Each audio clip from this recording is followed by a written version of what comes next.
Hi, it's Gramcracker time, and today is chapter 18 in Charlotte's Web.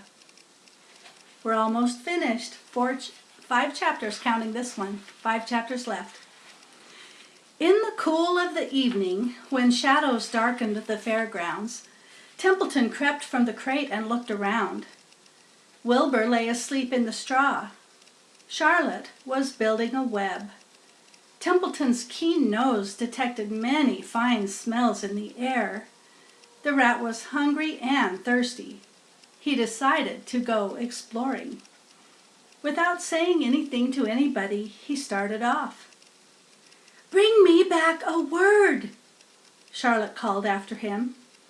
"I shall be writing tonight for the last time." The rat mumbled something to himself and disappeared into the shadows. He did not like being treated like a messenger boy. After the heat of the day, the evening came as a welcome relief to all. The Ferris wheel was lighted now. It went round and round in the sky and seemed twice as high as by day. There were lights on the midway, and you could hear the crackle of the gambling machines and the music of the merry-go-round and the voice of the man in the Beano booth calling numbers. The children felt refreshed after their nap. Fern met her friend Henry Fussy, and he invited her to ride with him in the Ferris wheel. He even bought a ticket for her so it didn't cost her anything. When Mrs. Arabelle happened to look up into the starry sky and saw her little daughter sitting with Henry Fussy and going higher and higher into the air, and saw how happy Fern looked, she just shook her head. My, she said. "Henry Fussy, think of that." Templeton kept out of sight. In the tall grass behind the cattle barn, he found a folded newspaper. And here's a picture.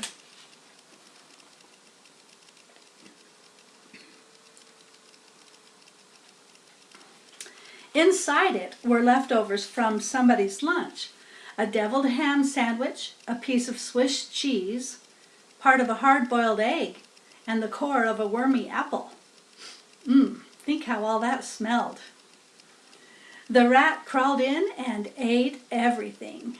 Then he tore a word out of the paper, rolled it up, and started back to Wilbur's pen. Charlotte had her web almost finished when Templeton returned, carrying the newspaper clipping. She had left a space in the middle of the web. At this hour, no people were around the pig pen, so the rat and the spider and the pig were by themselves. "I hope you brought a good one," Charlotte said. "It is the last word I shall ever write." "Here," said Templeton, unrolling the paper. "What does it say?" asked Charlotte. "You'll have to read it for me." "It says, 'Humble,'" replied the rat. "Humble?" said Charlotte. "Humble has 2 meanings. It means not proud, and it means near the ground. That's Wilbur all over. He's not proud and he's near the ground." "Well, I hope you're satisfied," sneered the rat. "I'm not going to spend all my time fetching and carrying. I came to this fair to enjoy myself, not to deliver papers." "You've been very helpful," Charlotte said. "Run along if you want to see more of the fair." The rat grinned. And here's a picture.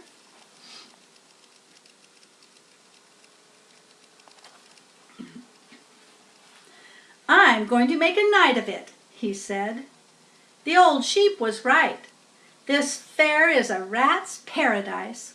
What eating and what drinking, and everywhere good hiding and good hunting. Bye-bye, my humble Wilbur.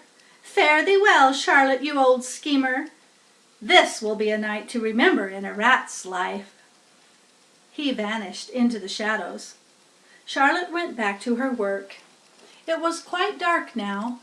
In the distance, fireworks began going off, rockets scattering fiery balls in the sky.